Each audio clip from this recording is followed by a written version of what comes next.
Hey guys, it's Danielle with Danielle Gets It Done, and these are my January favorites. Gonna love you, honey, on and on and on.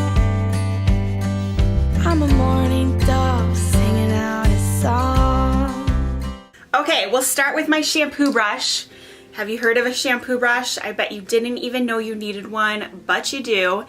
It's just a little rubber brush that you use in the shower to get the shampoo massaged evenly into your scalp, and I love this thing. I talked in my Young Living haul about this a little bit. I use a natural shampoo, which is much better for you, but it doesn't set up so well. So this helps it set up and kind of get everywhere and get you nice and clean.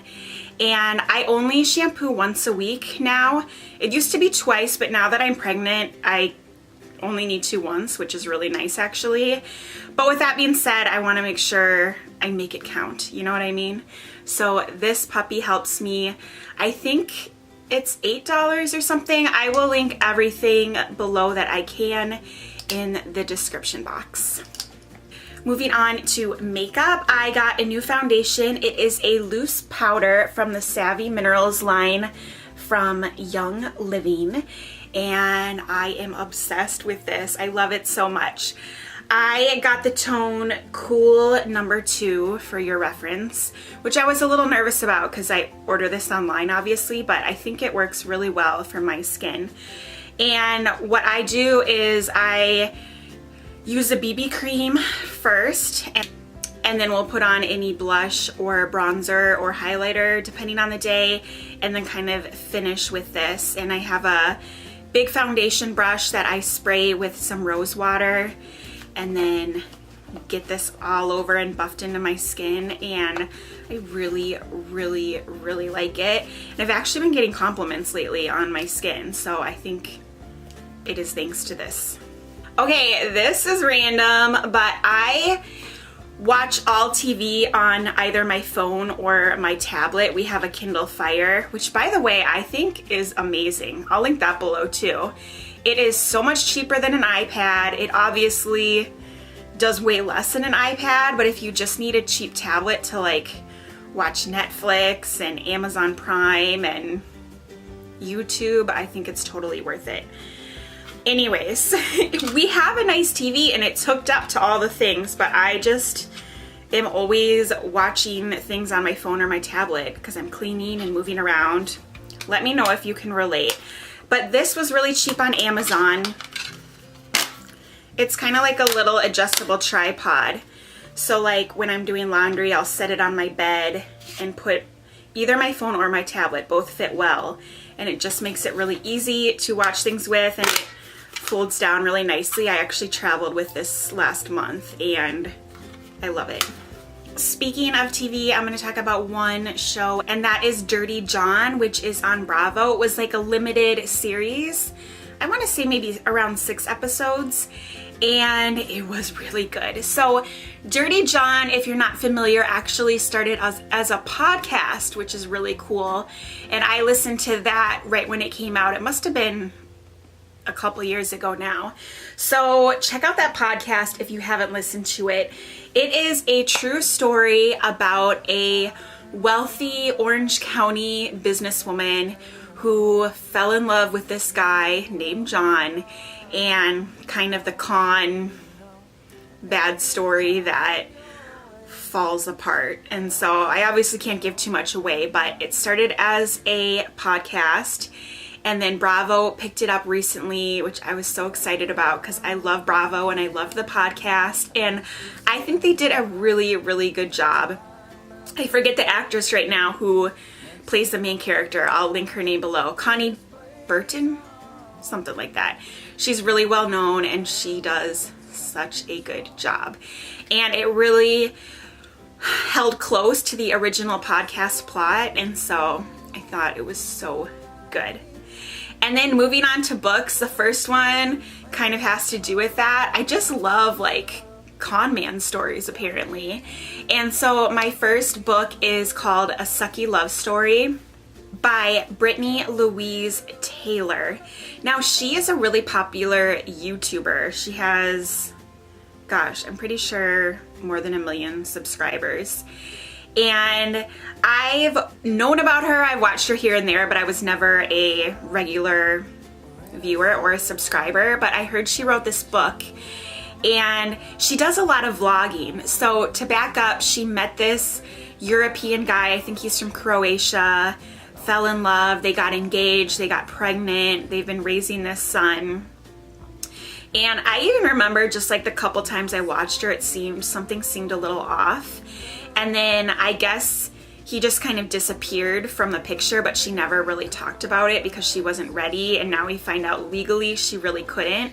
And so this is her memoir, her book, telling all the things, spilling all the tea on what happened to her. And it has a lot of parallels to Dirty John, actually. I won't give anything away, but he is kind of like a con man. You kind of realize that right away. And I just found it really interesting, and it was a really easy, quick read. And then it's kind of fun to go back to her YouTube videos, and you can see this guy in her videos. I don't think she took a lot down. She really stayed transparent, and it is very interesting. I say interesting a lot. I say interesting and honestly a lot, and honestly, I'm working on it.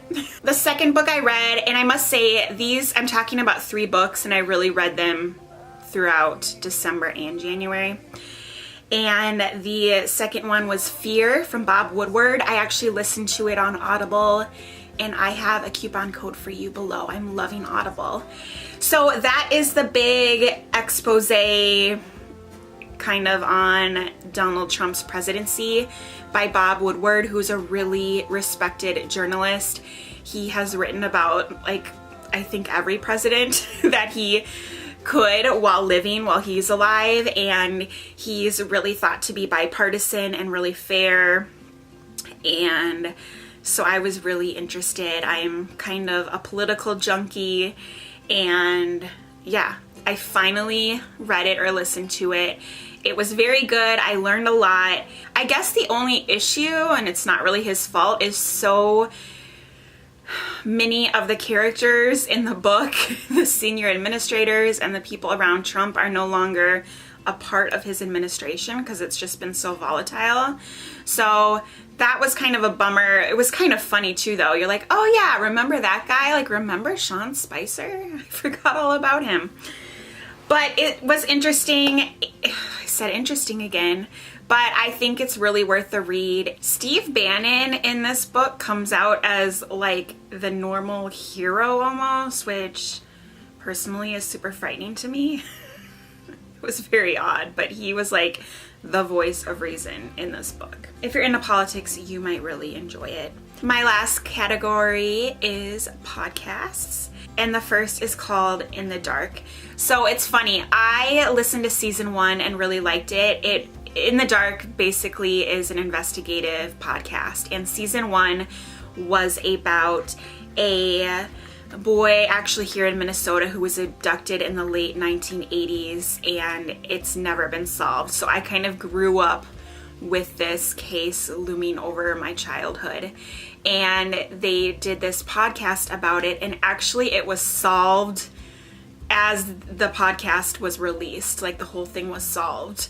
So that was really interesting, and they had to like scramble to get it all edited and out, and I enjoyed it.